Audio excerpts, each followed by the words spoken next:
الحمد للہ رب العالمین والصلاة والسلام علی نبیہ الصادق الامین محمد وعلی آلہ وصحبہ اجمعین اما بعد فاعوذ باللہ من الشیطان الرجیم من حمزہ ونفخہ ونفثہ رب اشرح لی صدری ویسر لی امری واحلل عقدۃ من لسانی یفقہوا قولی۔ یہاں اللہ رب العزت فرما رہے ہیں، یہ آیت اتری تھی، اما عائشہ رضی اللہ کہتی ہیں کہ آدمی اپنی بیوی کو جتنی چاہتا طلاقیں دے دیتا تھا، اور جس وقت اس سے عدت میں رجوع کر لیتا وہ پھر بھی اسی کی بیوی رہتی، خواہ اسے جو ہے وہ 100 طلاقیں دیتا رہتا اور عدت ختم ہونے سے پہلے رجوع کر لیتا۔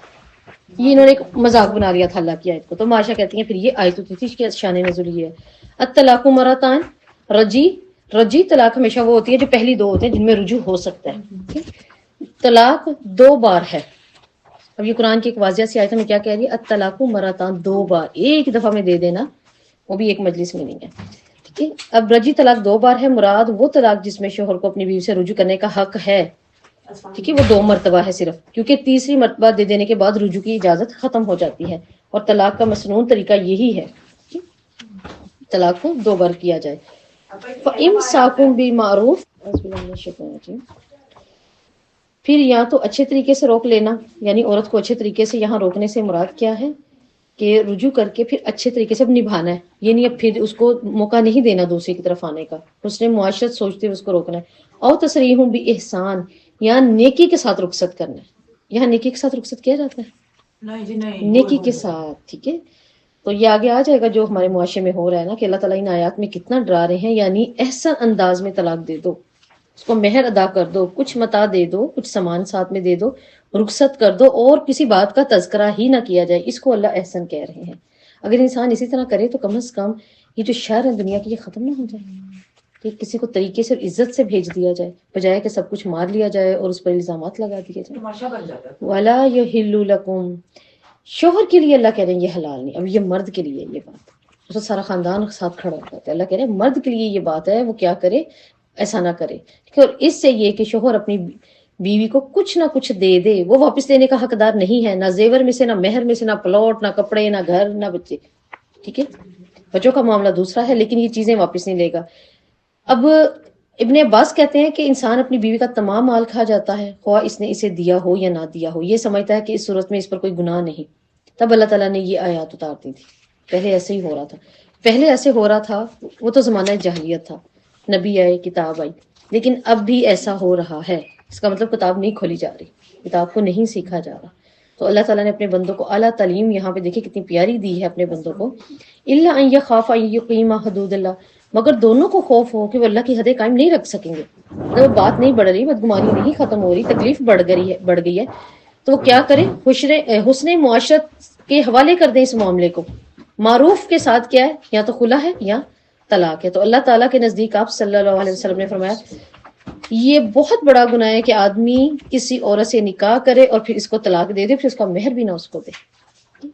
تو مہر کہاں دیا جاتا ہے، چھوڑ دیا جاتا ہے۔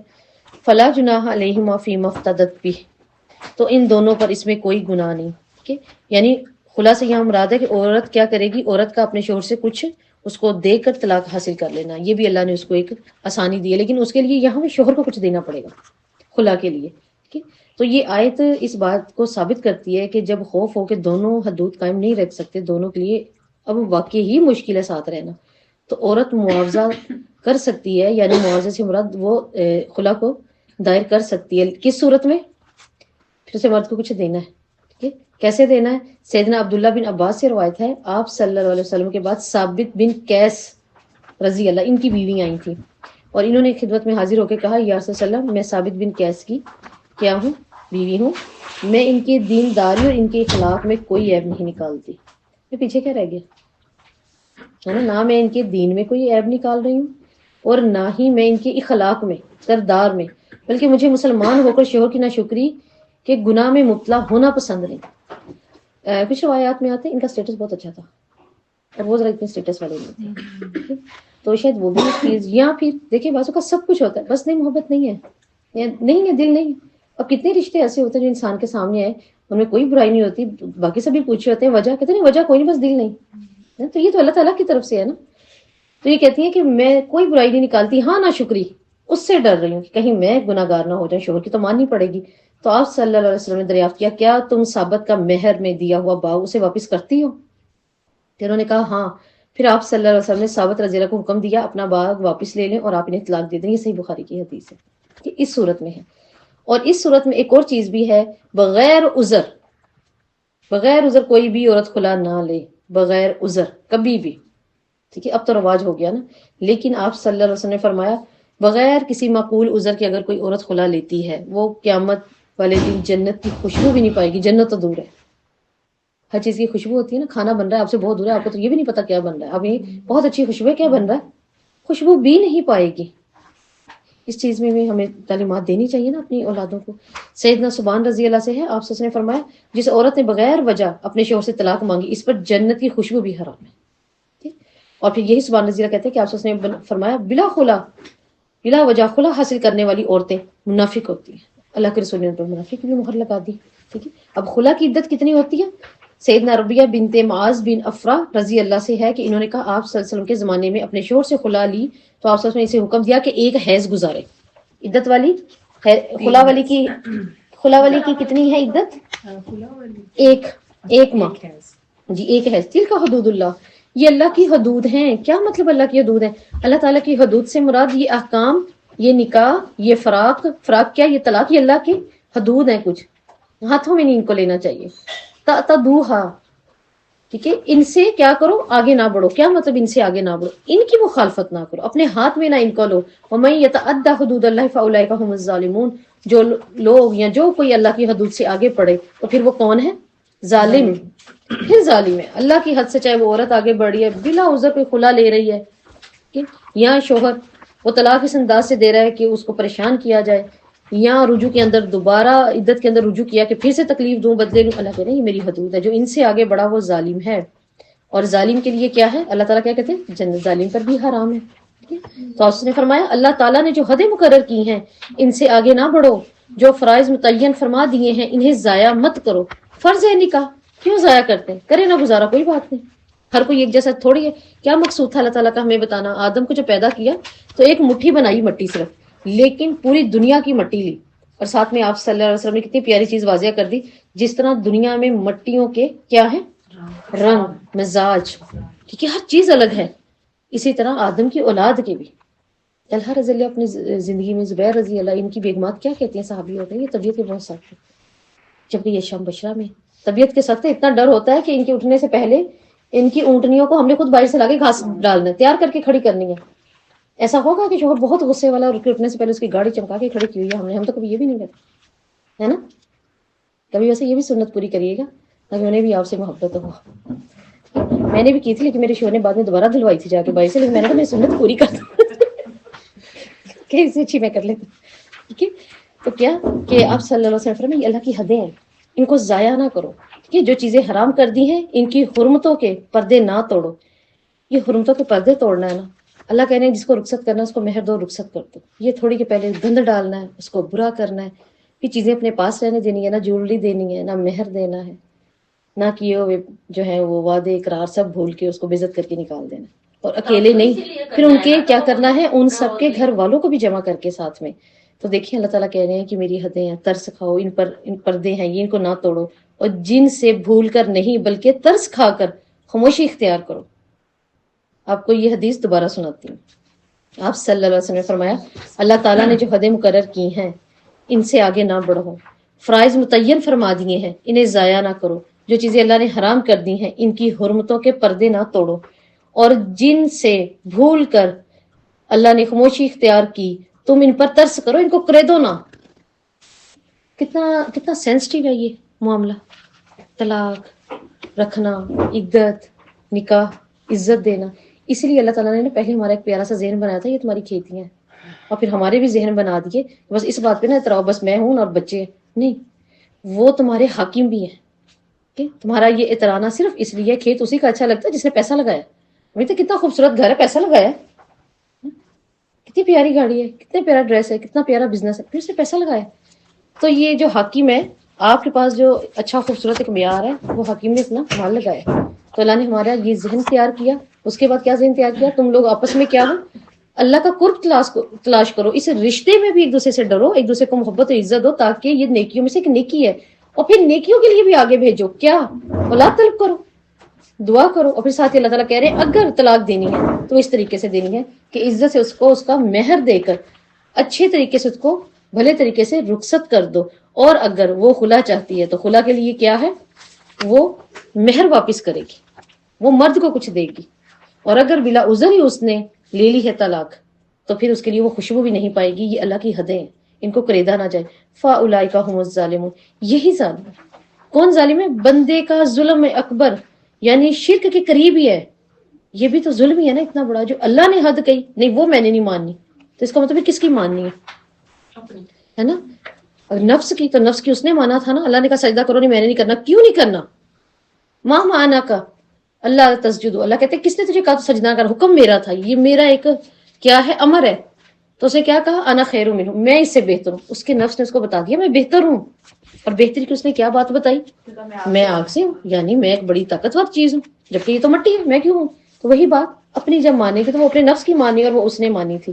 پھر اگر وہ اسے تیسری مرتبہ طلاق دے دے تو اس کے بعد اس کے لیے حلال نہ ہوگی، دو رجی طلاقیں تو رجوع والی تھی، اب جب تیسری ہو گئی تو اب کیا ہے، اللہ تعالیٰ کہتے ہیں فَإِن طَلَّقَاهَا، پھر اگر وہ مرد تیسری بار طلاق دے دے، فَلَا تَحِلُّ لَهُ مِن بَعْدِ حَتَّى تَنكِحَ زَوْجًا غَيْرَهُ، تو وہ اس کے بعد اس کے لیے حلال نہیں ہوگی جب تک وہ اس کے علاوہ کسی دوسرے شوہر سے نکاح نہ کر لے۔ اور صرف نکاح نہ کر لے کی بات نہیں ہے، جیسے ہمارے بہت زیادہ ہوتا ہے معاشرے میں، بہت سے لوگ بتا رہے ہوتے ہیں کہ کوئی بات نہیں، ہم نے ظاہر ہے غصے میں ہو گئی، ڈیورس ہو گئی، ہم نے پھر گھر کے بچے سے، کزن سے یا دیور سے کہا کوئی بات نہیں آپ نکاح کر لو نا، تو پھر آدھے گھنٹے بعد دے دینا طلاق، پھر وہ اسے دوبارہ نکاح کرا دیں گے، لیکن یہاں ایک شرط ہے، جب تک وہ میاں بیوی والا تعلق کو قائم نہیں کر لیں گے۔ یہ سزا نہیں ہے، یہ سزا بھی ہے کہ مرد اسے ڈر سے دے ہی نہ کبھی غصے میں، اپنے غصے پہ کنٹرول رکھے، بیوی اس چیز کو سمجھ لے کہ ایسا نہیں ہوگا، اور ایسا نہیں ہے کہ صرف اور صرف کیا کیا جائے، نکاح کیا ہے توڑے جب تک کہ وہ دوسرے سے نہ کر لے اور پھر وہ کر دیں، ٹھیک ہے۔ بلکہ ایک خاتون بتا رہی تھی، کہتی ہیں ہمارے تو ایسا ہوا ہے، کسی ہمارے سندھ والی سائڈ پہ کا کہ اپنے ہی بس ٹھیک ہے، کوئی دیور ہے گھر کا، کوئی بچہ، اسے کر کے آدھے گھنٹے بعد اب کیا وہی چیز سوچ رہے ہیں نا، بچے، گھر، جائیداد، یہ تو چلی جائے گی، یہ اللہ کی حدیں ہیں نہیں، اس کو نہ توڑا جائے۔ اور وہ اگر کرے گی تو وہ اس لیے نہیں کرے گی کہ اب میں نے کر لیا ابھی مجھے چھوڑے میں واپس آؤں، نہیں، اس کے ساتھ زندگی گزارنی ہے، وہ خود سے اگر اس کا وقت لکھا ہوا ہے وہ فوت ہو جائے، یا کوئی اللہ نہ کرے کوئی دوبارہ کوئی ایسی آتی ہے مصیبت زندگی میں وہ چھوڑے پھر، اور اگر وہ نہیں آنا چاہتی، یہ بھی تو ہے نا، پہلے مسئلہ اتنا کیوں ہوا، پہلے والے کی تکلیف بھی دیکھے نا، وہ نہیں سدھرا تو کیا دوبارہ وہ واپس آئے گی؟ ایسا بھی تو نہیں ہے۔ لیکن کسی وقت ایسا بھی ہوتا ہے، ہو بھی جاتا ہے، غصے میں ہوا ہے، کچھ بھی ہوا ہے، خوبصورت زندگی ایک سیکنڈ میں نظر بد سے، جادو سے، ان چیزوں سے ٹوٹتی ہے، لیکن اس کے بعد احساس رہتا ہے پوری زندگی کہ مجھے اس جیسا ساتھی نہیں ملے گا، پھر وہ اگر نکاح کر لے تو پھر اس انتظار میں نہیں کہ اب یا یہ جان چھوڑے یا یہ مجھے یہ چھوٹے یا میں چھوٹوں، نہیں، اب تو پھر قسمت پہ ہے، یہاں تو وہ چھوڑے گا تب یہ واپس آ سکتی ہے، اور وہ بھی اس کے ساتھ تعلق قائم کر کے۔ حدیث کے تو یہاں تک الفاظ ہے جب تک کہ وہ ایک دوسرے کو چکھ نہ لے، حدیث کے الفاظ یہاں تک بھی ہیں کہ فلا جناح علیہما، تو ان دونوں پر کوئی گناہ نہیں ہے، یعنی بیوی پر بھی گناہ نہیں ہے اور شوہر پر بھی، کہ وہ دوبارہ کیا کرے، رجوع کر لے، اس صورت میں جب وہ دوسرے کی طرف سے آئی ہے، اور دوسرے کی صورت میں نے آپ کو بتا دی ہے، خود سے آنے والی نہیں، کیونکہ آپ صلی اللہ علیہ وسلم نے حلالہ کو اسلام میں حرام قرار دیا ہے، ٹھیک ہے۔ اور حدیث میں آتا ہے کرائے کے سانڈ پر لعنت ہے، کرائے کے سانڈ پر لعنت ہے، کہہ رہی ہیں کہ ان دونوں پر کوئی گناہ نہیں ہے اگر یہ مل جائیں، ٹھیک ہے، لیکن حلالے کی صورت حرام ہے، ٹھیک ہے۔ اور آپ صلی اللہ علیہ وسلم کی حدیث ہے حلالہ کرنے اور کروانے والے پر لعنت ہے، دونوں پر لعنت دی ہے۔ پھر آپ صلی اللہ علیہ وسلم نے فرمایا کیا میں تمہیں مانگا ہوا بکرا نہ بتاؤں، میں تمہیں مانگا ہوا بکرا نہ بتاؤں؟ صحابہ بولے یا رسول اللہ ضرور بتائیے، فرمایا حلالہ کرنے والے، مانگے ہوئے بکرا، کیا عزت ہے، کوئی عزت نہیں، کہاں سانڈ کہہ دیا لعنت ہے، کہیں انسان ہونے پر لعنت، کہیں بکرا ہونے پہ لعنت، تو یہ کیا ہے؟ اسی طرح کیا ہے کہ وَتِلْكَ حُدُودُ اللَّهِ يُبَيِّنُهَا لِقَوْمٍ يَعْلَمُونَ، اللہ کہہ رہے ہیں میری حدیں ہیں اور میں ان کو بیان کن کے لیے کر رہا ہوں، لِقَوْمٍ يَعْلَمُونَ، یہ حدیں ہیں، مطلب یہ میری شریعت ہے، اللہ کی شریعت ہے، ٹھیک ہے، اور جو علم رکھنے والے ہیں میں ان کے لیے بیان کر رہا ہوں۔ جب پڑھیں گے ہی نہیں، جب علم ہی نہیں حاصل کریں گے، غور و فکر نہیں کریں گے، تو پھر کیا کرنا ہے؟ پھر وہ یہ مار کوٹ کے نکال دیا، رکھ لیا، جب کتاب ہی نہیں کھولی جائے گی. یہاں پر یہ آیت علم والوں کی فضیلت بھی بیان کر رہی ہے کہ اس آیت میں اللہ تعالیٰ نے بتایا کہ جو میرے بندے ہیں نا، میرے حدود کیا پاس وہی رکھیں گے جنہوں نے علم سیکھا ہے، جنہوں نے علم کو ہائر کیا. ٹھیک ہے، تو یہ بھی ہمیں دیکھنا چاہیے کہ علم رکھنے سے مراد یہاں اللہ تعالیٰ کی حدوں کا انجام سوچنے والے، ان کی بھی عزت اور اہمیت ہے. اور جب تم اپنی عورتوں کو طلاق دے دو، پس وہ اپنی عدت کو پہنچ جائیں تو اچھے طریقے سے انہیں روک لو یا اچھے طریقے سے انہیں چھوڑ دو. ٹھیک ہے، اور کیا کرو، وَمَن يَفْعَلْ ذَلِكَ فَقَدْ ظَلَمَ نَفْسَهُ، پھر جو کوئی ایسا نہ کرے تو پھر کیا ہے اس کے لیے، اس نے ظلم کیا، اپنی جان پر ظلم کیا. جو کوئی ایسا کرے گا یعنی اپنی بیوی کو نقصان پہنچائے اور اسے حق نہ ادا کرے، کہ واپس رکھنے کا مقصد کیا ہے، صرف اصلاح، اور دوبارہ وہ وقت نہ آئے. اور اگر واپس رکھ کے پھر ذلیل کرنا اور بدلہ لینا تھا تو پھر اللہ کہہ رہے ہیں ایسا نہ کرے، پھر وہ جان لے کے وہی ظالم ہے. دیکھیں اللہ تعالیٰ تو بار بار ان آیات میں ایسے، چاہے وہ بیوی ہے چاہے وہ مرد ہے، اس کو ظالم کہہ رہے ہیں خود اللہ تعالیٰ. ہمیں کوئی بیٹھے بیٹھے ہمارا ہنسی میں بھی نام ڈال دے نا بار بار ظالم ظالم، ہم ایک وقت میں کہیں یہ نہ کہا کریں، اچھا لفظ نہیں ہے. جو وہ بنانے والا کائنات کا رب، جس کی جنت اور دوزخ، وہ جس کو جو کہے گا وہی سچ ہوگا. اللہ تو نہ مذاق کرتا اور نہ ہی اللہ تعالیٰ جو ہے وہ غلط بات کرتے. اللہ نے جس کو ظالم کہا وہ واقعی سچ میں ظالم ہے، اور اللہ اس کو ظالم کہہ رہے ہیں. ٹھیک ہے، کہ اللہ کی آیات اڑایا انہوں نے. اڑانے سے مراد عورت کو تکلیف کی غرض سے کبھی روک لینا کبھی چھوڑ دینا. ٹھیک ہے، اور مرد کو تکلیف دینے کے لیے کیا ہے کہ چھوڑ دینا. وَاذْكُرُوا نِعْمَتَ اللَّهِ عَلَيْكُمْ، اور اپنے اوپر اللہ تعالیٰ کی نعمت کو یاد کرو. کون سی نعمت ہے؟ وَاذْكُر، یاد کرو، یعنی زبان سے اللہ کی تعریف کرو. ٹھیک ہے، دل سے اللہ کو یاد کرنے کا اقرار کرو، اعضاء کے ذریعے اللہ کی اطاعت کرو. اور نعمت سے مراد یہاں اسلام ہے کہ اسلام کی نعمت کو یاد کرو. مسلمانوں اور بیٹیوں کی بھی، بیٹیوں نے بھی آگے جا کے گھر بسانے اور نسلیں لے کے چلنی ہیں، نہ کہ سردرد لگائیں. ما انزل علیکم من الکتاب والحکمہ یعظکم، جو حکمت کتاب میں سے تم پر نازل کیا ہے وہ تمہیں اس کے ساتھ نصیحت کرتا ہے. کتاب سے مراد قرآن، حکمت سے مراد آپ صلی اللہ علیہ وسلم کی سنت. یعظکم بھی، وہ تمہیں اس سے نصیحت کرتا ہے، یعنی تمہیں کتاب اور حکمت کے ذریعے. آپ نے کسی کو بھی نصیحت کرنی ہے تو کس کے ذریعے کرنی ہے؟ اپنے بیٹوں کو کرنی ہے، بیٹیوں کو کرنی ہے تو کس سے؟ قرآن کے ذریعے، حکمت اور سنت کے ذریعے کرنی ہے. آپ صلی اللہ علیہ وسلم کی زندگی یہ ہے. ٹھیک ہے، اب یہ نہیں ہے کہ ہم ان کو سکھاتے میں تمہیں نصیحت کر رہا ہوں. تو ہمیں بھی جب کسی کو نصیحت کرنی ہے تو صرف اور صرف کس سے؟ کتاب اور حکمت سے، قرآن سے اور سنت سے. واتقوا اللہ، پھر اللہ تعالیٰ وہی بات کریں. قرآن کریم کا اسلوب کتنا حکیم ماننا اور خاص انداز میں ہے نا. اللہ تعالیٰ کہہ رہے ہیں ہر قانون کے پیچھے ایک ہی چیز ہے، اللہ کا خوف. ہر قانون کے پیچھے، ہر حکم کے پیچھے. تو اللہ تعالیٰ نے طلاق کے معاملے میں زیادتیوں سے روکنے کے لیے اپنی صفت علیم کی یہاں بات کی ہے. ان اللہ علی کل شیء علیم، کیا مطلب؟ یہاں خوف اور خبرداری کے جذبات کو اللہ تعالیٰ پیدا کر رہے ہیں کہ تم کیا سمجھتے ہو، تم جو بھی حسن سلوک اور سچائی سے معاملہ کرو گے وہ سب کا سب میرے علم میں ہے، میرے علم میں ہے. وَإِذَا طَلَقْتُمُ النِّسَاءَ فَبَلَّغْنَ أَجَلَهُنَّ، جب تم طلاق دے دو. ٹھیک ہے، وَإِذَا طَلَقْتُمُ النِّسَاءَ، جب تم عورتوں کو طلاق دے دو. یہ کون سی ہے؟ دو یا ایک، رجی طلاق کی بات ہے، یا ایک دی ہے ابھی یا دو دیے. فَبَلَغْنَ أَجَلَهُنَّ، تو اپنی عدت کو وہ پہنچ جائیں، یعنی عدت پوری ہو جائے. اب جیسے ابن عباس کہتے ہیں یہ آیت اس بارے میں ہے جو اپنی عورت کو ایک یا دو طلاقیں دے دے، پھر اس کی عدت گزر جاتی ہے، پھر دونوں باہمی رضامندی سے نیا نکاح کرنا چاہتے ہیں، لیکن کوئی عورت کا ولی بیچ میں آ کے مزاحمت کر کے ان کو منع کر دیتا ہے. اگر وہ دونوں راضی ہیں، ٹھیک ہے، تو پھر ان کو کوئی بھی نہ روکے، پھر ولی بیچ میں نہ. دیکھیں تیسری پہ تو بات ہی ختم ہے نا. لیکن جو رجوع والی ہیں ان کے اندر اگر وہ رجوع کرنا چاہتے ہیں تو پھر کوئی نہ آئے، دوبارہ ان کا نکاح ہوگا. جی، دو کے بعد تجدید نکاح ہوتا ہے، دو گواہوں میں بیٹھ کے. تیسری پہ تو بات ختم ہوگی نا. ٹھیک ہے، فلا تعزلوہن، یہاں لفظ ہے عین زواد لام ازل. اس کا معنی ہوتا ہے روکنے اور مشکل میں ڈالنے کے، یعنی نکاح سے روکنے کا حق ولیوں کو نہیں ہے. مشکل میں ڈال رہے ہیں نا، وہ بچے، وہ گھر، وہ شوہر، وہ بیوی، اس کے لیے مشکل ہو جائے گی. تو یہاں پر کیا کہا جا رہا ہے، یعنی طلاق پر غصے اور نفرت کی وجہ سے میاں بیوی کو تجدید نکاح سے نہ روکیں. ان کا گھر خراب ہو سکتا ہے، وہ چھوٹے چھوٹے بچے بھی ہو سکتے ہیں، بہت سے مسئلے مسائل ہیں، تو روکا نہ جائے. کہ شوہر اور بیوی دونوں سچے دل سے اگر ازدواجی زندگی کا دوبارہ تعلق قائم کرنا چاہیں تو اس کے اندر اسلام کا موقف کیا ہے، کوئی رکاوٹ نہ بنے، ان کو جمع ہونے دے. ٹھیک ہے، تو اس سے یہ پتہ چلتا ہے کہ عورت اپنا نکاح خود بھی نہیں کروا سکتی. ٹھیک ہے، اس میں تجدید نکاح میں پھر ضرورت ہے، اور نکاح میں ولی کا ہونا بھی ضروری ہے.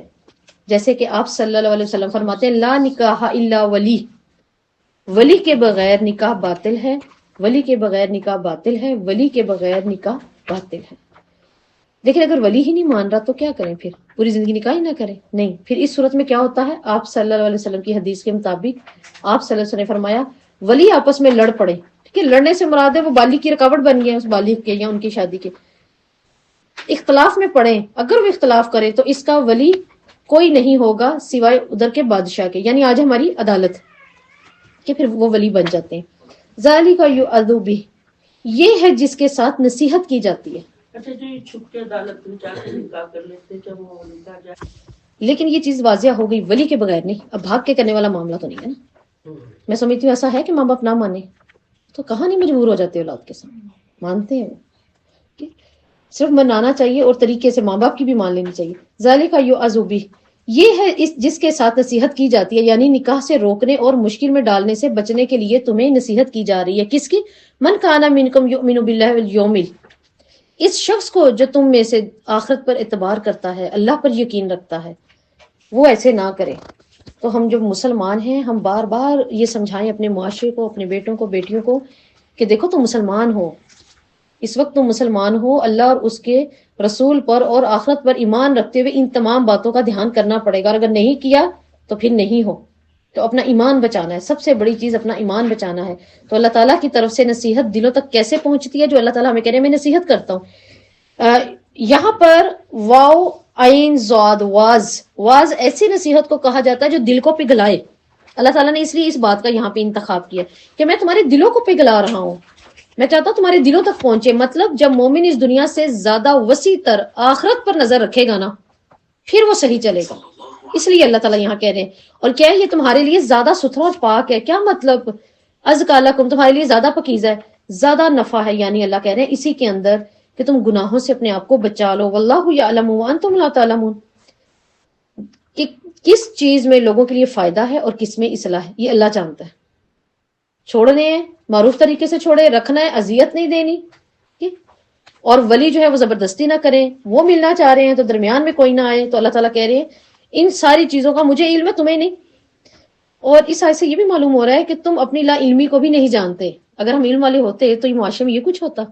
اللہ تعالیٰ بتا رہے ہیں تم اپنے علم کو بھی نہیں جانتے، تمہیں اپنی لا علمی بھی نہیں پتا ہے نا، ہمیں اپنی لا علمی بھی نہیں پتا، اللہ جانتا ہے، تم نہیں جانتے۔ یعنی اگر ولی سمجھتا ہے کہ نکاح کرنے میں نہیں کوئی مسئلہ مسائل آ سکتے ہیں تو یہ تم جانتے ہو، اللہ جانتا ہے نا، دلوں کے حال تو نہیں نا کوئی جانتا۔ اور اگر اپنی بیوی کو کہ واپس لینا چاہ رہا ہے اپنی رجی طلاق کے اندر اور وہ نہ دے کہ اس کو ذرا ناک چنے چبوانے، اگر ویسے چبوانے کسی حکمت کے تحت تھوڑا سا سیدھا ہو جائے پھر اور بات ہے، لیکن یہاں سیدھے سادوں کو بھی تنگ کر دیا جاتا ہے، وہ بیچارے بھی روتے ہیں۔ اس لیے ہم کہتے ہیں نا صرف یہ نا اللہ تعالیٰ بیٹیوں کے نہیں، بیٹوں کے بھی نصیب اچھے کرے اللہ، وہ بھی روتے ہیں، وہ جن کا کوئی گناہ نہیں ہوتا بیچارے۔ تو کیا کہ اللہ تعالیٰ کہہ رہے ہیں کہ کیا تم لوگوں کو زیادہ اچھا پتا ہے یا مجھے پتا ہے؟ تبھی تو اللہ نے اجازت دیا نا، وہ زیادہ حقدار ہے کہ وہاں بچے ہوں گے، پہلے ایک زندگی گزاری، ایک دوسرے کو ایڈجسٹ کیا ہوا ہے، سمجھا ہوا ہے، ٹھیک ہے؟ تو اس لیے اللہ تعالیٰ کی اطاعت کرو کیونکہ وہ تمہارا بھلا چاہتا ہے، ٹھیک ہے؟ والوالدات، اور مائیں اپنی اولاد کو پورے 2 سال دودھ پلائیں، ٹھیک ہے جی۔ یہ کیا ہے؟ اللہ کا امر۔ امر کیا ہوتا ہے؟ حکم۔ تو اس سے معلوم ہوا کہ دودھ پلانا ماں پر فرض ہے، ٹھیک ہے؟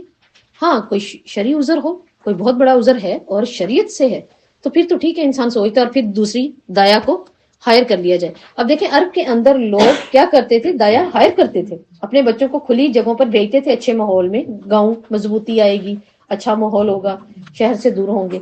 تو اس سے یہ بھی تو معلوم ہوتا ہے نا، بھیجنا پھر اجرت دینا، ضروری تھا دودھ پلانا، ٹھیک ہے؟ فیگر کا نہیں وہ دھیان رکھتے تھے، انہیں کیا تھا؟ بچے کو دودھ پلانا ہے۔ اور اس میں دیکھیں سب سے زیادہ اب کی ریسرچ بھی بہت اچھی ہے، جو اب کی ریسرچ ہے وہ یہ ہے کہ ناریل کا جو پانی ہے نا یا اس کا جو آئل ہے، اس کے اندر تمام وہی طاقت ہے جو ماں کے دودھ میں ہے، اس لیے اس کے زیادہ بینیفٹ بتائے جاتے ہیں۔ اور جو ماں کا دودھ ہے اس کے لیے کیا ہے کہ وہ فرض ہے کہ اپنے بچے کو پلائے گی، اور ضرور پلائے گی ورنہ وہ کسی اور سے پلوا لے، ٹھیک ہے؟ اگر اس سے زیادہ عرصہ تک جاری رکھا جائے تو کیا ہوتا ہے؟ اب اللہ تعالیٰ یہاں پہ کیا کہہ رہے ہیں؟ 2 سال۔ بعضوں کا عورتیں نہیں چھڑوا رہی ہوتی، نہیں اب تو 2 سال سے بھی اوپر ہو گئے، 3-4 ماہ 5 ماہ، کیوں؟ اصل میں یہ بہت ویک ہے، یہ کچھ کھاتے ہی نہیں ہے، لہٰذا ہم نے سوچا پھر دودھ ہی پی لے، تو پھر دوسرا دودھ دیں، اللہ کی شریعت سے کیوں ٹکرانا؟ بچہ سمجھدار ہونے لگ جاتا ہے، ٹھیک ہے؟ ماں کا جو ہے وہ بھی پردہ ہے، ماں کی بھی حیا ہے۔ تو کیا کہ اگر زیادہ عرصے میں، پھر یہ بھی تو ہوتا ہے نا کہ بعض اوقات نشو نما کے آزار رک جاتے ہیں، بچے کے بھی اور ماں کے بھی، بچے کے بھی رک جاتے ہیں. آپ پلاتے رہے پھر 3 سال تک، وہ اور کمزور سے کمزور نظر آئے گا. اس کو اس کی فطرت پہ لائے نا، کھانے پینے پہ لائے. تو کیا کہ اللہ تعالیٰ نے اس لیے بڑھتے ہوئے بچے کے لیے یہ معاملہ منع کر دیا. اب دیکھیں حیوانات میں بھی آپ دیکھ لیں، جانوروں میں بھی وہ بھی 2 سال سے زیادہ نہیں پلاتی. یہ بھی ایک ریسرچ ہے، وہ بھی 2 سال سے زیادہ نہیں پلاتے. لیکن ہمیں لگتا ہے نہیں بچہ کمزور نہ ہو جائے تو کوئی اور دودھ لگا دیں کہ اس کو کھانا کھلائیں، سب سے بڑی بات. تو اگر چھڑوانے کی نوبت آ بھی جائے تو اس کے لیے اللہ تعالیٰ کیا کہہ رہے ہیں، پھر وہ کیا کریں گے، دونوں اپنی رضامندی سے. رضامندی سے کیا مراد، ہو سکتا ہے حمل آ گیا ہے درمیان میں کوئی، تو بچے کو چھڑوانا پڑا ہے، تو میاں بیوی کو معلوم ہے، یا بیوی کی صحت ایسی ہو چکی ہے اور وہ مزید نہیں پلا سکتی، اس کو اپنی بھی میڈیسن کھانی ہے، اپنی بھی طاقت بنانی ہے. تو اس زمرے میں اللہ تعالیٰ یہاں کہتے ہیں. تو ہمیں اس آیت سے یہ بھی معلوم ہو رہا ہے کہ ایک ماں کے کیا فرائض ہیں، وہ پورے 2 سال دودھ پلائے گی اور بچے کی صحت اور نفسیات کا خیال رکھے گی. اور کیا کرے گی، اس کی نشو نما کے لیے اس کو اپنی گود میں جگہ دے گی، اس کو گود سے محروم نہیں کرے گی. ٹھیک ہے، کیا ہے وہ بچوں کے ساتھ چھوڑ دیتے ہیں ہم پلے، کیا ہے، ڈے کیئر ہے نا، بچوں کو چھوڑ دیا جاتا ہے جابس کے پیچھے، چھوٹے چھوٹے بچوں کو. اب تو بہت اچھا ہے کہ وہ اسے اپنی گود سے بھی محروم نہ کرے، اس کو وہ وقت دے پورا. تو یہاں پتہ چلتا ہے کہ اللہ تعالیٰ کہہ رہے ہیں بچے کو اس کی ماں کے علاوہ کسی اور کا دودھ پلانا بھی جائز ہے، کیونکہ پلانا ہے، دوسروں کا پلانا بھی جائز ہے. وعلی المولد، اب باپ کے بچے پر کیا مطلب، عورتوں کو معروف کے مطابق کھانا کھلانا، کپڑے پلانا، یہ دونوں عورتوں کے لیے، طلاق یافتہ کے لیے بھی ہے اور جو پاس ہے اس ماں کے لیے بھی ہے. اب طلاق یافتہ والدہ کا کیا حق ہوتا ہے، اس کا حق یہ ہوتا ہے جو اسلام بتا رہا ہے، بچے کا باپ کے اوپر لباس اور نان نفقہ دونوں کا، ماں کا بھی اور بچے کا بھی. ٹھیک ہے، یہاں الٹ ہو جاتا ہے، وہ سبق سکھا رہے ہوتے ہیں، وہاں بیٹھے تھوڑا سا سبق سیکھ لے، اس کو پتہ چلے گا. اور واقعی وہ پریشان ہو رہی ہوتی ہیں مائیں. تو اللہ تعالیٰ کہہ رہے ہیں ایسے نہیں ہے، بچے کی ماں سے حسن سلوک کیا جائے، چاہے وہ طلاق یافتہ بھی ہے. چھین لیتے ہیں بھائی بچے، ٹھیک ہے نا. تو لا تکلف اللہ نفسا الا وسعها، کسی شخص کو اس کی طاقت سے زیادہ اللہ نہیں ڈالتے کسی مصیبت میں. دین اسلام کا اصول ہے کسی شخص کو وہ کبھی تکلیف سے بڑھ کر تکلیف نہیں دیتا. اگر مجھے آپ کو لگتا ہے نا میری یہ تکلیف اللہ میں، یہ تو بہت کیا ہو گیا اللہ، یہ تو میری ہے ہی نہیں اس میں اور آپ نے مجھے دے دی، کہ اللہ نے آپ پر ظلم کیا، ہم اللہ کو کیا کہہ رہے ہیں نا، آپ ظالم ہو گئے.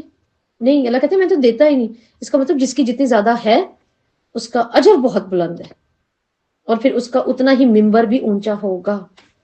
اللہ تعالیٰ ہمیں بچائے آزمائشوں سے، لیکن جس کی جتنی بڑی آزمائش ہے، آپ صلی اللہ علیہ وسلم نے فرمایا اس کا ممبر تو نور کا اتنا ہی اونچا ہے اللہ کے قریب.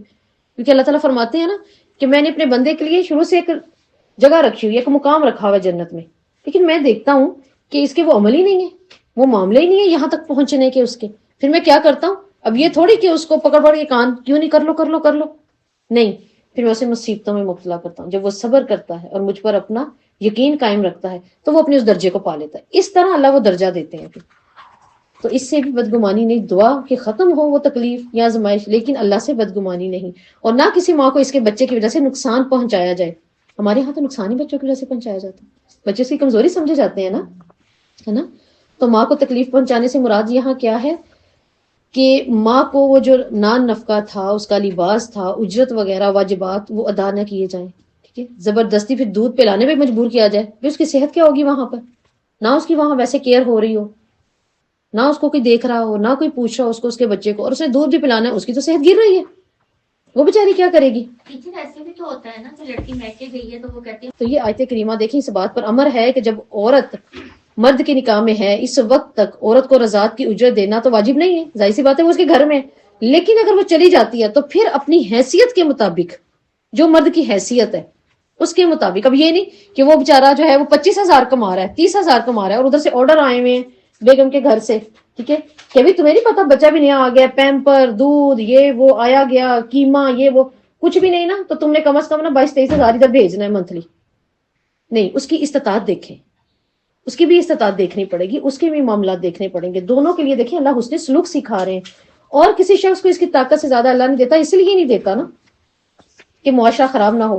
پھر اسی طرح یہی ذمہ داری کس پر ہوگی، مرد کے لیے بھی. مرد کے لیے کیسے ہوگی، یہ عورت والے تنگ نہ کریں، جتنی اس کی حیثیت ہے اس کے مطابق لے کے چلیں. بچہ اس کا ہے اس مطابق سے تو اسے نہ تکلیف دیں کہ تیرا بچہ ہے. اور کیا اگر مرد نہیں رہتا، ٹھیک ہے، تو پھر کیا ہوگا، وعلی الوارث مثل ذلک، باپ کے وفات پا جانے کے بعد ذمہ داری وارثوں کی ہے کہ وہ بچے کے حقوق کو اور ماں کے حق کو کیا کریں گے؟ صحیح طرح نبھائیں گے. فَإِنْ أَرَادَا، پھر اگر دونوں چاہیں یعنی ماں باپ، ٹھیک ہے، دودھ چھڑانا تو پھر کیا کریں گے؟ ایک دوسرے کی وتشاور، مشورے سے چھڑوا دیں گے. ماں اپنی آزاد مرضی سے 2 سال پہلے دودھ چھڑا سکتی ہے اگر وہ چھڑوانا چاہے تو، ٹھیک ہے، اور باہم مشورے سے بھی دونوں میاں بیوی. اور پھر کیا ہے؟ فلا جناح علیکم، اور تم دونوں پر کوئی گناہ نہیں، معروف مطابق طریقے کے. اگر دودھ پلانے والی عورت کو معروف طریقے کے مطابق ان کی اجرت تم دو گے تو تمہارے اوپر کوئی گناہ نہیں ہے.